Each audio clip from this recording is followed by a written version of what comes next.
श्री गणेशाय नमः। संकट चौथ का व्रत, जिसे माघी चौथ या तिलकुट चौथ के नाम से जाना जाता है, साल भर का सबसे बड़ा त्योहार है।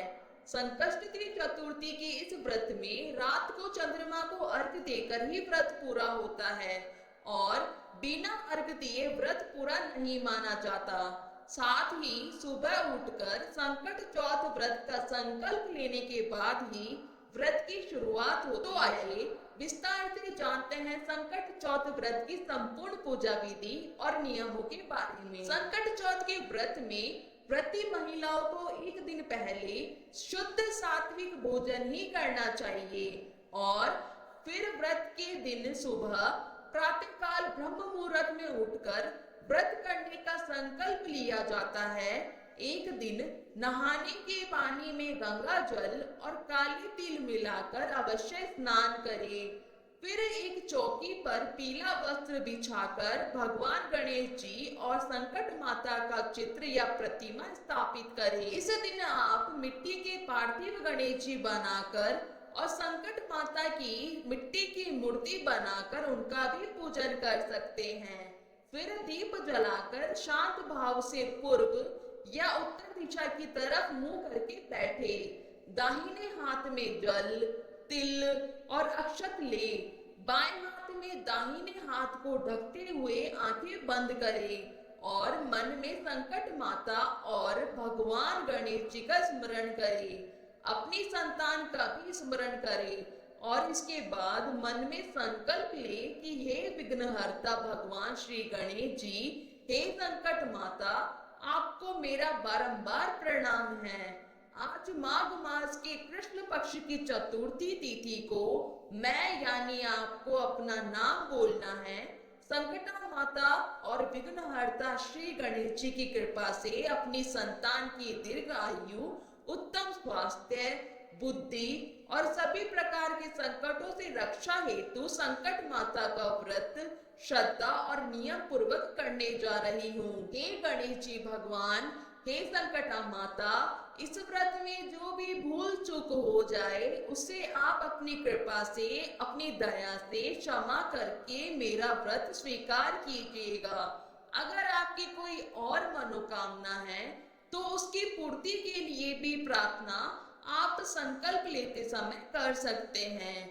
संकल्प के बाद हाथ का जल, अक्षत, तिल जो भी आपके हाथ में है वो भूमि पर छोड़ दीजिए। अब गणेश जी महाराज को लाल चंदन का या सिंदूर का तिलक करें। संकटा माता को भी तिलक लगाए, पुष्प अर्पित करें। इस दिन गणेश भगवान को लाल गुड़ के या लाल गुलाब के पुष्प अर्पित करें, दुर्वा अर्पित करें। संकटा माता को भी श्रृंगार की सामग्री अर्पित करें और लाल चुनरी चढ़ाए, पुष्प माला आदि अर्पित करें।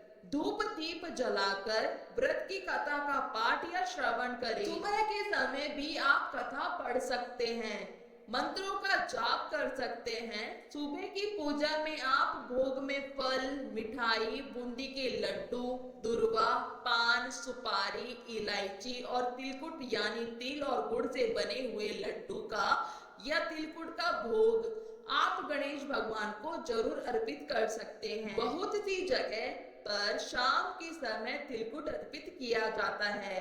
कुछ लोग सुबह की पूजा में भी अर्पित करते हैं।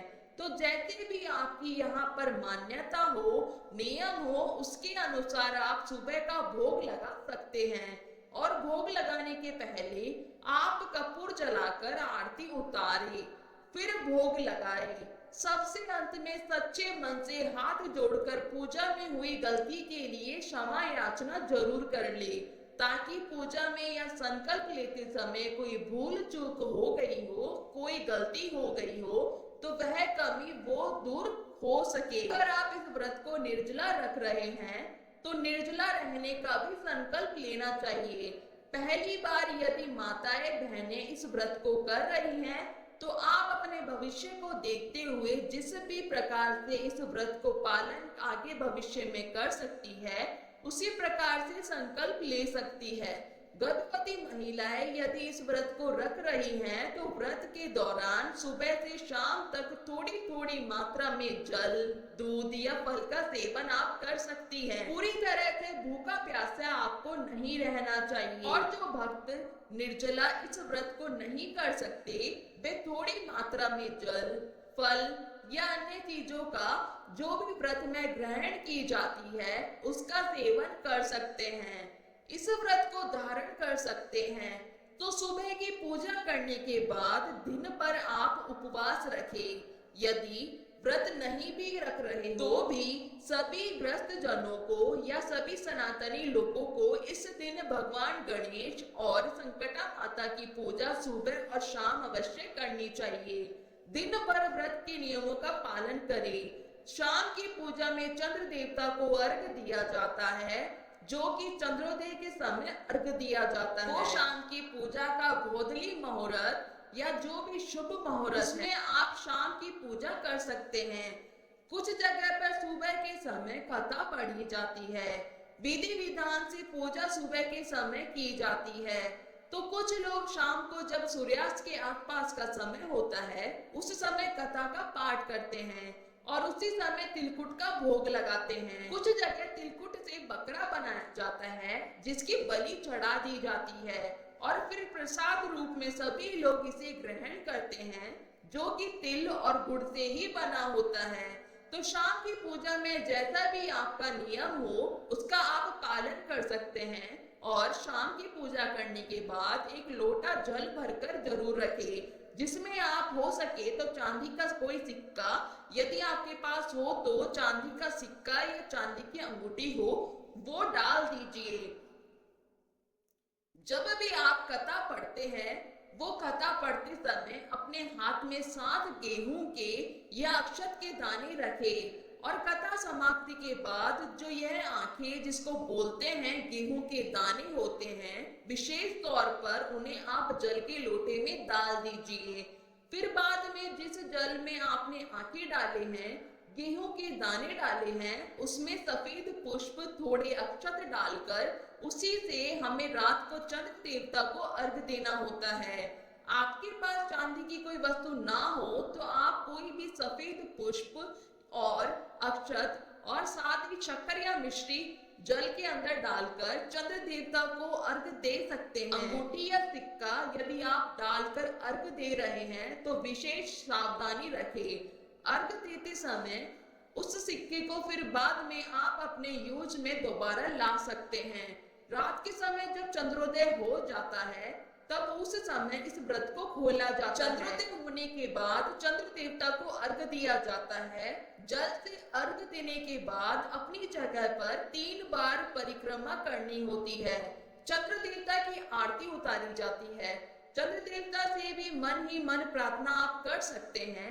फिर उसके बाद जो भी भोग आपने गणपति भगवान को इस दिन अर्पित किया है उसको प्रसाद रूप में ग्रहण करके यह व्रत खोला जाता है। और इस दिन यदि आपकी संतान है तो अपनी संतान को भी आप कथा का पाठ कराएं, उन्हें कथा सुनाएं और गणेश जी भगवान को भोग भी अपनी संतान के हाथों से लगवाएं। इस व्रत में नमक का सेवन करने से बचना चाहिए, लेकिन जिनकी बहुत ज्यादा श्रद्धा हो, साथ ही साथ नमक का सेवन जिनके लिए बहुत ज्यादा जरूरी हो, केवल वही भक्त सेंधा नमक का सेवन करते हुए फलाहार कर सकते हैं। और फलाहार में मूंगफली, शकरकंद, आलू, लौकी, कुट्टू आदि का सेवन भी किया जा सकता है।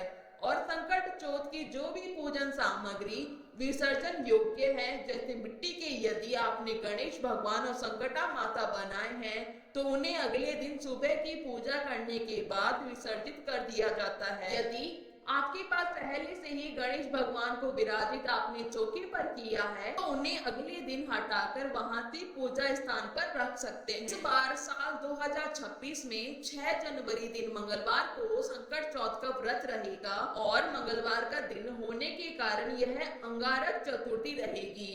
और 6 जनवरी मंगलवार को चंद्रमा को अर्घ देने का समय रहेगा रात 9:07 पर। इसके बाद से आप अपना व्रत खोल सकते हैं। चंद्रोदय का समय स्थानीय शहरों के अनुसार या जगहों के अनुसार कुछ मिनटों का अंतर भी हो सकता है। तो आप अपने आसपास पता कर लीजिएगा मंदिर में कि आपके शहर में, आपके गांव में या जहां भी आप रहते हैं वहां पर चंद्रोदय का समय क्या होगा। 12 महीने में जितने भी हिंदू धर्म के पर्व त्योहार होते हैं उनकी कथा हमारे 12 महीने व्रत कथा चैनल पर सुनाई जाती है। तो चैनल को सब्सक्राइब करना ना भूलें। धन्यवाद। अगर आपको यह वीडियो अच्छी लगी हो तो लाइक करके कमेंट बॉक्स में गणेश भगवान की जय जरूर लिखिएगा और हमारे 12 महीने व्रत कथा चैनल को सब्सक्राइब करना ना भूलें।